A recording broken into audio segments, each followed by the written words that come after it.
बहुत समय पहले की बात है। देवनगरी नाम का एक बहुत बड़ा साम्राज्य हुआ करता था। उस राज्य के राजा चतुरसेन एक बहुत ही अच्छे और नेक दिल राजा थे।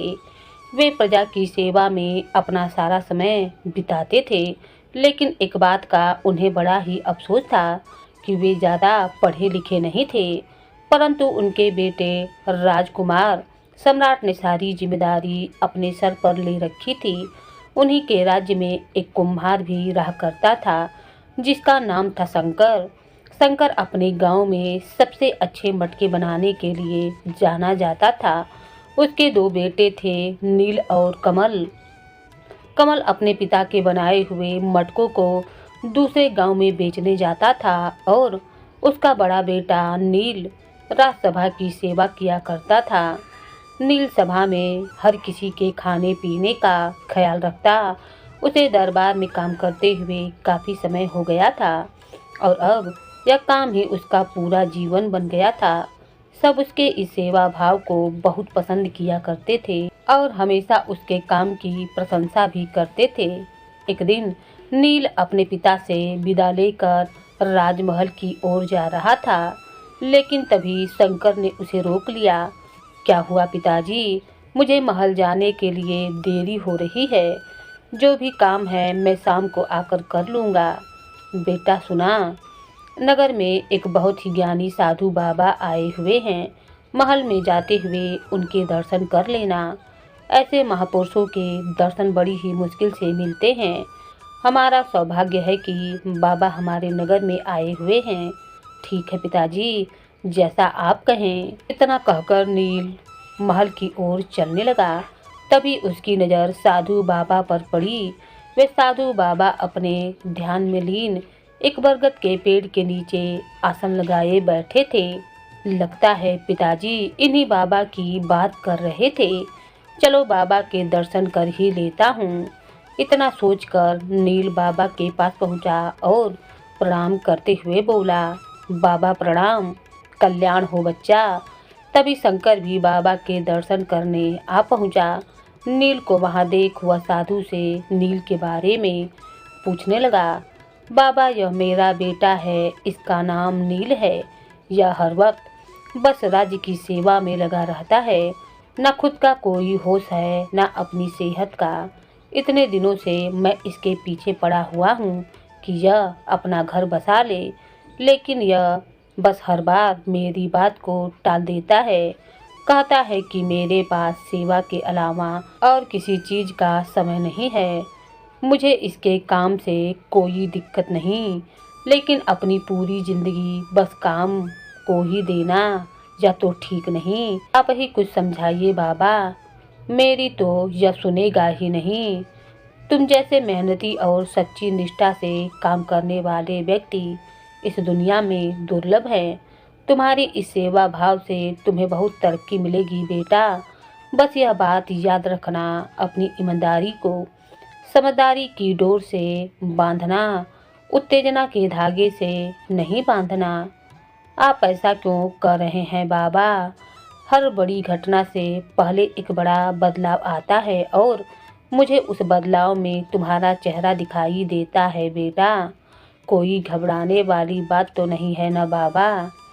नहीं, घबराने की बात नहीं है, बस ध्यान रखने की बात है। जी बाबा, मैं ध्यान रखूंगा। इतना कहकर वह राजमहल की तरफ चला गया। कुछ दिन बीत गए। सभा में नील अपने काम में व्यस्त हो गया।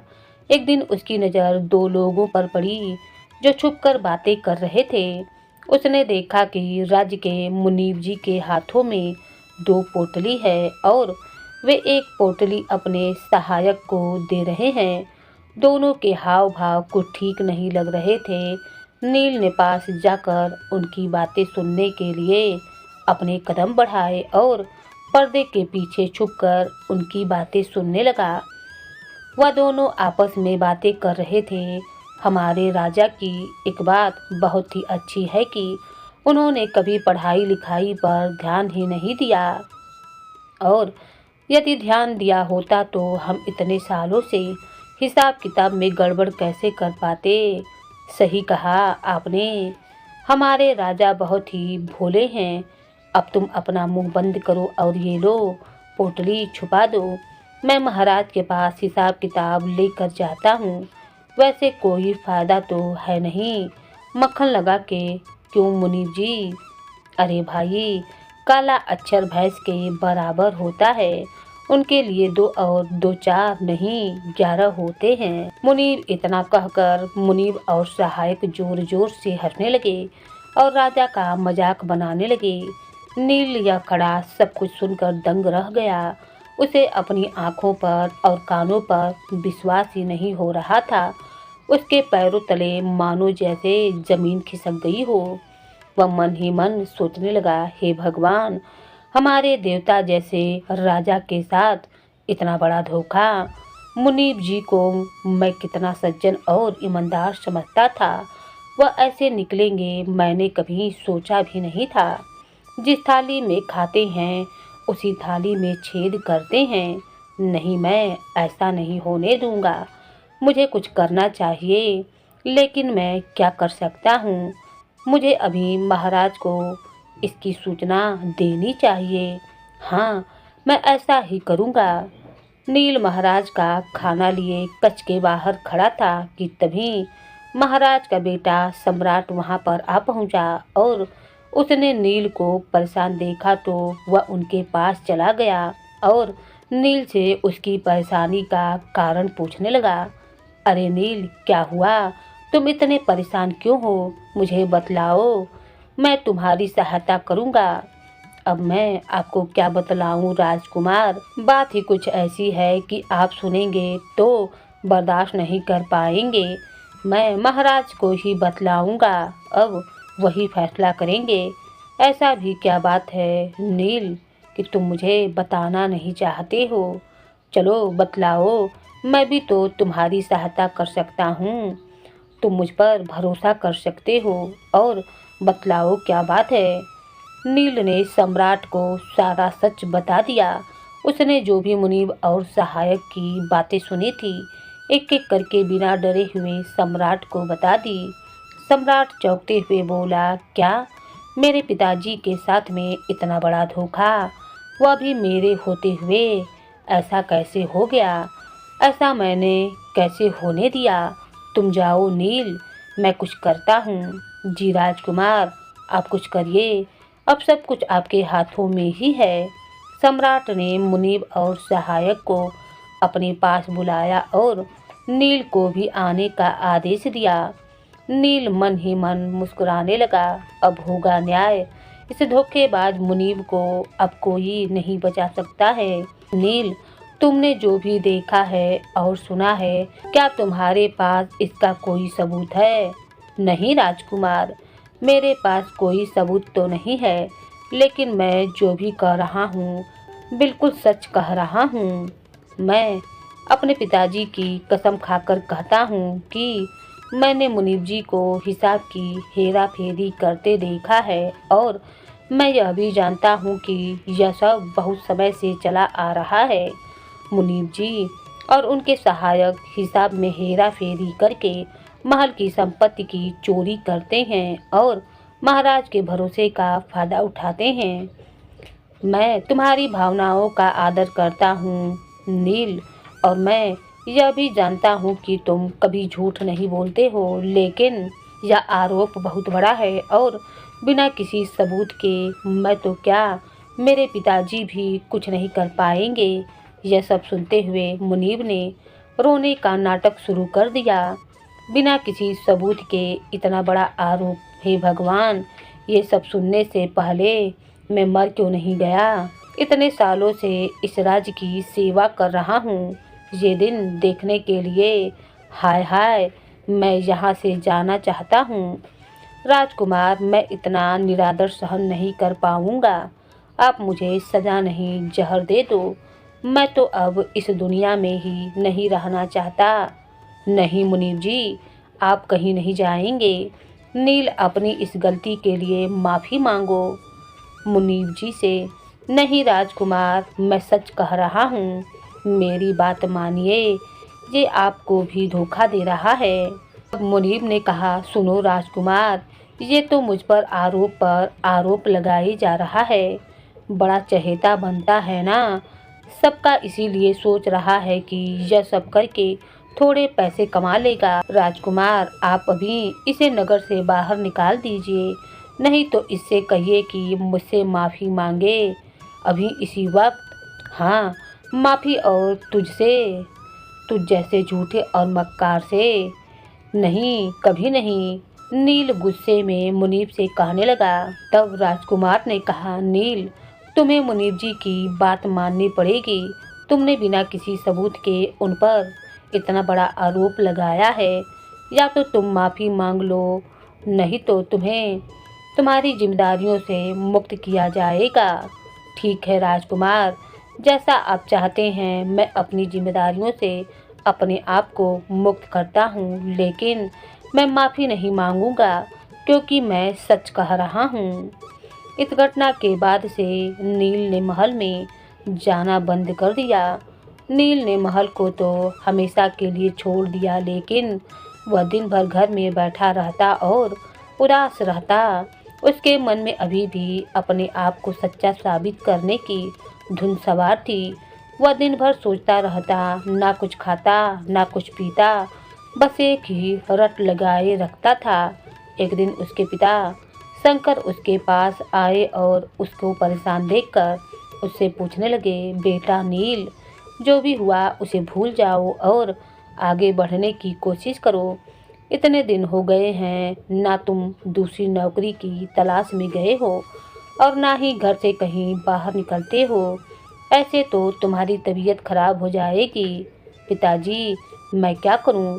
मुझे समझ में नहीं आ रहा है। जहां इतने सालों तक काम किया, जिस राजा का नमक खाया, उन्हीं के साथ इतना बड़ा धोखा मैं कैसे सहूं? मैं झूठा नहीं हूँ पिताजी, मैंने सच में मुनीब जी को हिसाब में हेरा फेरी करते हुए देखा था।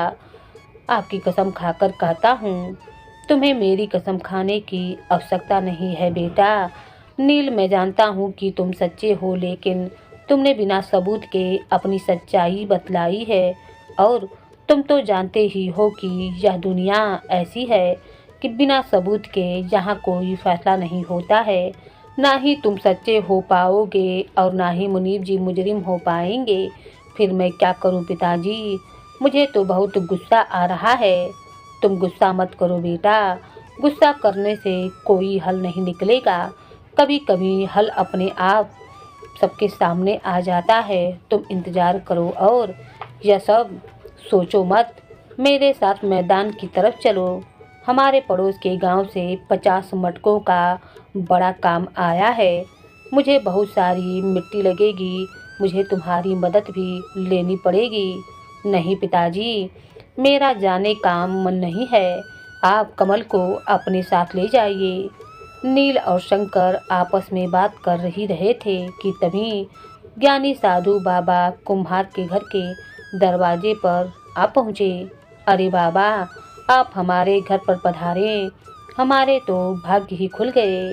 अपने पिताजी की बात मान ले बच्चा, तेरी परेशानी का हल वही मिलेगा। साधु बाबा की बात को सुनकर नील अपने पिता के साथ मिट्टी लेने चला गया। नील और उसके पिताजी बहुत सारी मिट्टी खोज चुके थे। इतनी मिट्टी से काम हो जाएगा नील बेटा, और खुदाई की आवश्यकता ही नहीं है। अब घर चलते हैं। ठीक है पिताजी। वे दोनों अपना काम रोक दिया और वहां से जाने लगे। तभी नील की नज़र एक चमकती हुई चीज पर पड़ गई। अरे पिताजी, वह देखिए, कुछ चमक रहा है। जाके देखो बेटा, कहीं साधु बाबा की बात सच ना हो। क्या पता इसी से तुम्हारी मुश्किलों का हल निकले। नील ने उस चीज को बाहर निकाला तो देखा कि वह एक चमकता हुआ मटका है और उस मटके के ऊपर कुछ लिखा हुआ था। नील उस मटके पर लिखे हुए शब्दों को पढ़ने लगा। जो भी इस मटके का पानी पिएगा वह अपना सच ही कहेगा। नील वह मटका घर ले आया और उसने मटके को आजमाने का सोचा।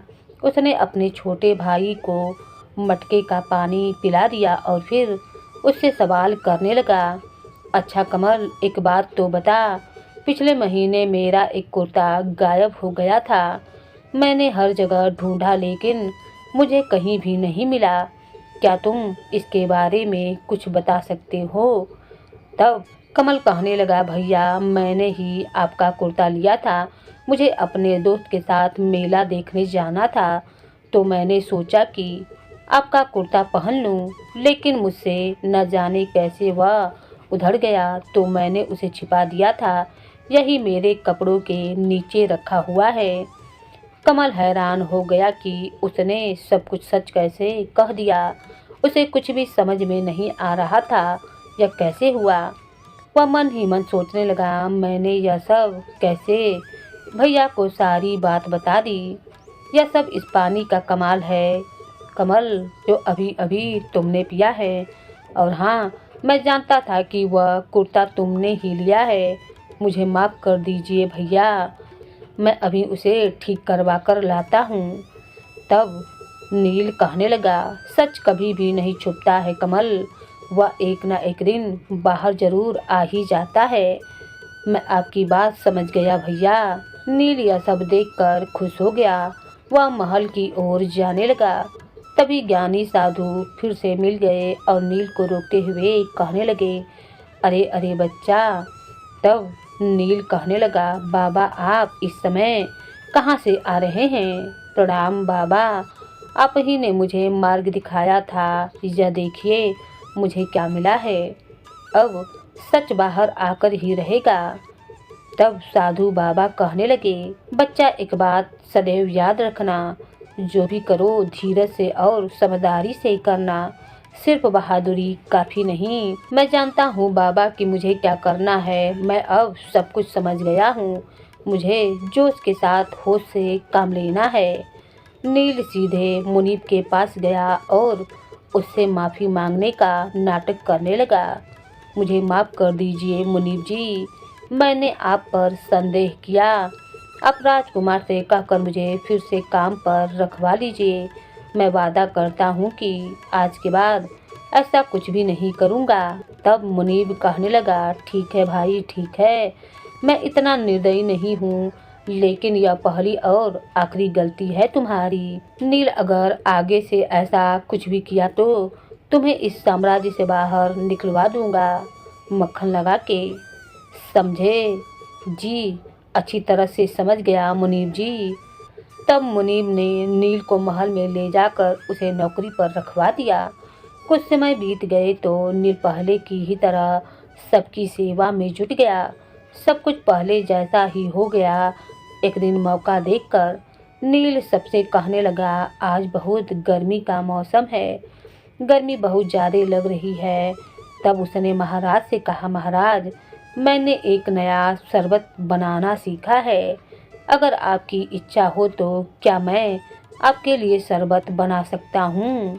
तुम्हें इसमें पूछने की क्या ज़रूरत आन पड़ी। जाओ और अच्छे से शरबत बनाकर ले आओ। तुम इतने दिनों से आए हो, इस बात को क्यों नहीं समझते कि हम तुम्हें बहुत ही चहेते मानते हैं।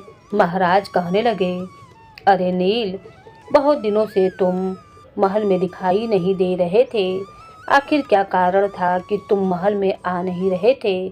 तभी बीच में राजकुमार सम्राट आकर कहने लगे, पिताजी दरअसल बात यह थी कि नील की तबीयत कुछ ठीक न थी। उसने मुझे बताया था, लेकिन मैं आपसे कहना भूल गया था। महाराज को दरअसल नील के जाने की कोई खबर न थी।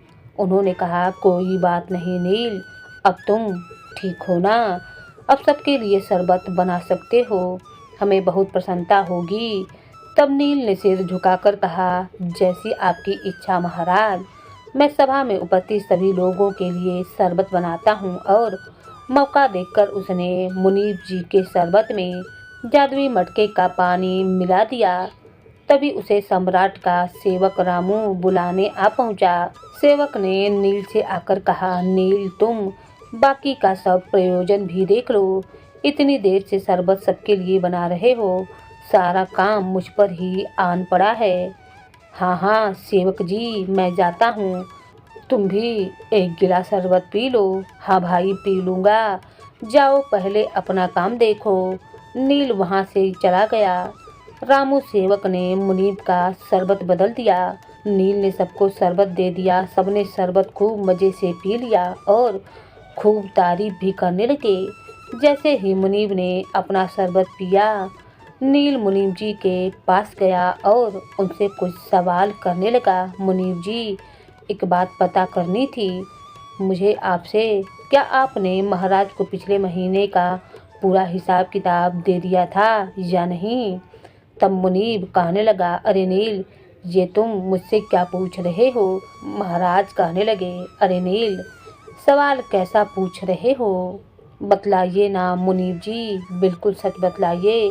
सभी दरबारी मुनीब की तरफ देखने लगे। आखिर नील मुनीब से यह सवाल क्यों पूछ रहा है? पूरे सभा में शांति छा गई। इधर मुनीब ने मुस्कुराते हुए जवाब दिया, मैंने तो महाराज को पूरा हिसाब किताब दे दिया था। नील, लेकिन तुम यह सवाल मुझसे क्यों पूछ रहे हो? क्या मुझसे कुछ गलती हो गई है? नील हैरान हो गया कि मटके के पानी ने अपना काम कैसे नहीं किया। सभी लोग बातें करने लगे। यह सब सुनकर राजा को भी गुस्सा आ गया। वह नील से कहने लगे, नील, यह कैसी गुस्ताखी है? तुम्हारी हिम्मत कैसी हुई मुनीब जी से ऐसा सवाल पूछने की? तभी सम्राट बीच में आ पहुंचा और महाराज को बीच में रोक दिया। अब चिंता मत कीजिए महाराज, मैं इस मामले को संभालता हूँ। नील, तुम चलो मेरे साथ। नील सम्राट के साथ चला गया, लेकिन उसे कुछ भी समझ में नहीं आ रहा था कि उसके साथ हो क्या रहा है। जब नील राजकुमार के साथ एक कोने में पहुंचा तो राजकुमार कहने लगा, तुम फिर से वही बातें करने लगे नील। मैंने मना किया था ना तुम्हें, लेकिन तुम मानते ही नहीं हो। अगर ऐसे ही चलता रहा तो तुम एक दिन जेल में नजर आओगे। नील, अभी भी वक्त है, सुधर जाओ। मुझे समझ में नहीं आ रहा है यह कैसे हो गया।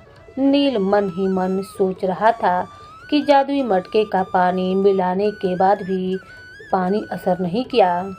तब नील कुछ सोचकर राजकुमार से कहने लगा, राजकुमार जी, दरअसल बात यह थी कि मेरे पास एक जादुई मटका था।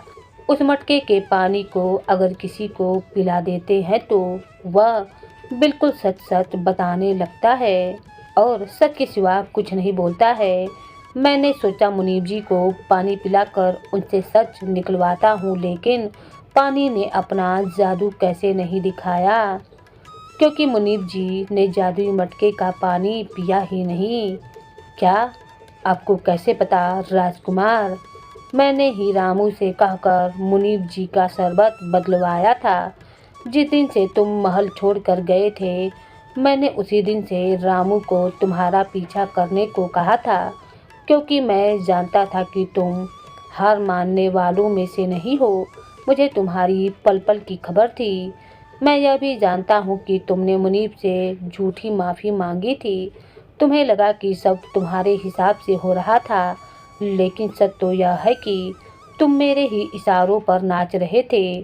तो क्या आप यह सब कर रहे हैं राजकुमार? आप अपने ही पिताजी के साथ धोखा कर रहे हैं। हाँ, मैं कर रहा हूँ धोखा। यह साम्राज्य मेरा है, मैं जो चाहूँ वही करूँ। आपको ऐसा नहीं करना चाहिए राजकुमार। महाराज आपके पिता हैं और महाराज की सारी संपत्ति आप ही की होगी। तुम एक मामूली नौकर हो नील, तुम्हें अपने काम से काम रखना चाहिए था, लेकिन नहीं, तुम्हें तो बहादुर बनने का बहुत शौक है ना। मैं कभी सोच भी नहीं सकता था कि आप ऐसा करेंगे राजकुमार। मैं क्या क्या कर सकता हूँ नील, इसका तुम्हें अंदाज़ा भी नहीं है। यह सब बातें छोड़ो और मुझे वह जादुई मटका दे दो, नहीं तो अपनी जान से जाओगे। नहीं राजकुमार, मैं वह मटका नहीं दूंगा। नील ऐसा कहकर वहाँ से भागने लगा। कहाँ जाएगा भागकर? इसे तो मेरे सिपाही कहीं से भी ढूंढ कर लाएंगे। सम्राट ने तुरंत सिपाहियों को नगर के चारों ओर फैला दिया, लेकिन नील अपनी समझ से महल में ही छुप गया और उसे साधु बाबा की बात याद आई। धीरज से काम लेना बच्चा, जल्दी कुछ सोचो नील, यह वक्त समझदारी से काम लेने का है। नील ऐसा सोच रहा था और षड्यंत्र बुन रहा था। खाने का वक्त हो चुका था। नील को पता था कि राजकुमार सम्राट को काली मिर्च से खांसी उठने लगती है। वह चुपके से सिपाहियों से बचते हुए रसोई के घर में प्रवेश किया और उस सम्राट के खाने में काली मिर्च मिला दी। जब राजा और सम्राट खाना खाने के लिए बैठे तो सम्राट के पहला निवाला लेते ही जोर जोर से खांसी उठने लगी और वह पानी पानी चिल्लाने लगा। वह गुस्से से कहने लगा, खाने में किसने काली मिर्च मिला दी? क्या तुम लोगों को पता नहीं कि मुझे काली मिर्च से खांसी उठती है? तभी नील ने रामू को वही जादुई मटके का पानी गिलास में भरकर दे दिया और जल्दबाजी में सम्राट वह पानी पी गया। जब राजकुमार ने पानी पी लिया तो नील कहने लगा, महाराज, मैं बचपन से आपको खाना खिलाते आ रहा हूँ। यह सुनकर राजा दंग हो गया। तुमने ऐसा क्यों किया नील? तुम्हें हो क्या गया है? राजकुमार के खाने में काली मिर्च मिला दी और सुबह भी तुमने मुनीब जी के साथ कुछ अजीब सी हरकत की थी और अब राजकुमार सम्राट के खाने में काली मिर्च मिला दी। तुम ठीक तो हो ना नील? मैं बिल्कुल ठीक हूँ महाराज। आपको सब कुछ अभी समझ में आ जाएगा। महाराज कहने लगे, बतलाओ क्या कहना चाहते हो? नील कहने लगा, महाराज, अभी आपको समझ में आ जाएगा कि हिसाब किताब की हेरा फेरी हो रही है और उसमें किसका हाथ है। सवाल सुनकर सम्राट के होश उड़ गए और वह लाख कोशिश के बाद भी खुद को सच बोलने से रोक नहीं पाया। वह धीरे धीरे उसके मुख से अपने आप ही शब्द निकलने लगे। उसने कहा, पिताश्री, यह सब मैंने ही किया है। मैं ही हर महीने महल की संपत्ति में से थोड़ा थोड़ा करके सोना और अशर्फियाँ निकाल लेता हूँ। मेरे साथ मुनीब जी भी शामिल हैं। मैं आपके कम पढ़े लिखे होने का फायदा उठा रहा था। इतना बड़ा धोखा! मेरी परवरिश में क्या कमी रह गई थी राजकुमार? तुमने अपने ही पिता के साथ ऐसा क्यों किया? मुझे माफ कर दीजिए पिताजी। मैं लालच में अंधा हो गया था। सही और गलत का फर्क भूल गया था। नहीं राजकुमार, तुम्हें माफी नहीं, सजा मिलेगी। इतना कहकर राजा ने राजकुमार, मुनीब और सहायक को 1 वर्ष की सजा सुना दिए। उन्हें कारावास में बंद कर दिया गया। सम्राट और मुनीब जी को उनके किए की सजा मिली और उन्हें 1 साल के लिए जेल में डाल दिया गया। राजा नील की बहादुरी से बहुत ही खुश थे। उन्होंने सभा के सामने नील को सम्मानित किया और एक घोषणा करी, तुम एक ईमानदार और सच्चे इंसान हो नील। मुझे तुम पर गर्व है। मैं तुम्हें अपने राज्य का मुनीब घोषित करता हूँ। लेकिन महाराज, मैं इस लायक नहीं हूँ। मुझे इतना ज्ञान नहीं है कि पूरे राज्य का हिसाब किताब समझूं। ज्ञान तो लिया जा सकता है नील, लेकिन गुण नहीं सीखे जा सकते हैं। और तुम में सच्चाई और ईमानदारी का गुण है। तुम उस जिम्मेदारी के लिए पूरी तरीके से तैयार हो। ठीक है महाराज, यदि आपकी ऐसी इच्छा है तो मैं इस जिम्मेदारी को पूरी ईमानदारी से निभाऊंगा और आपको शिकायत का मौका नहीं दूंगा। और इस तरह से नील ने अपनी ईमानदारी से सबका दिल जीत लिया और राज्य का नया मुनीब बन गया।